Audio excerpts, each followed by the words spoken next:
So what Paul is talking about in First Thessalonians chapter 4, verse 11, when he says that you study to be quiet and to do your own business and to work with your own hands. When he says study to be quiet, he's talking about not being meddlesome, you know.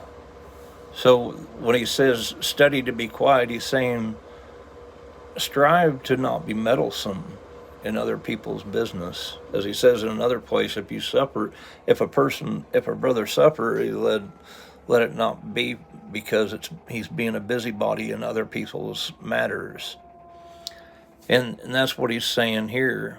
And to do your own business, meaning to mind your own business, and then to work with your own hands as we commanded you, that you may walk honestly towards them that are without, and that you may have lack of nothing.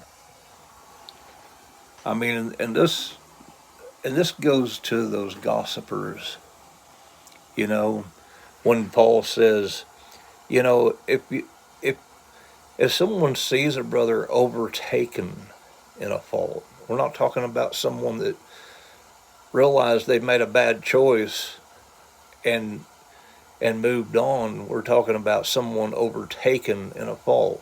He says, you who are spiritual, not some babe in Christ that's carnal, that's going to go and get puffed up and then just put themselves in a snare. No, he says, you who are spiritual, go and restore such a one in the spirit of meekness and gentleness, considering yourself, lest you also be tempted. He's talking about being lifted up in pride, because what I see people practicing is that instead of going to someone in the spirit of gentleness and meekness to help them out of the snare, is that they see someone do something and then they want to gossip about brother or sister so and so.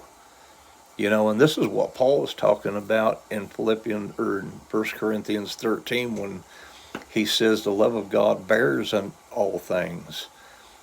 That Greek word is talking about sheltering over with silence. And our words have so much impact. Look at how Jesus, in Luke 24, when he appeared to the 11 after he'd already appeared to Mary at the tomb and then to Simon and the other disciple, see what he says to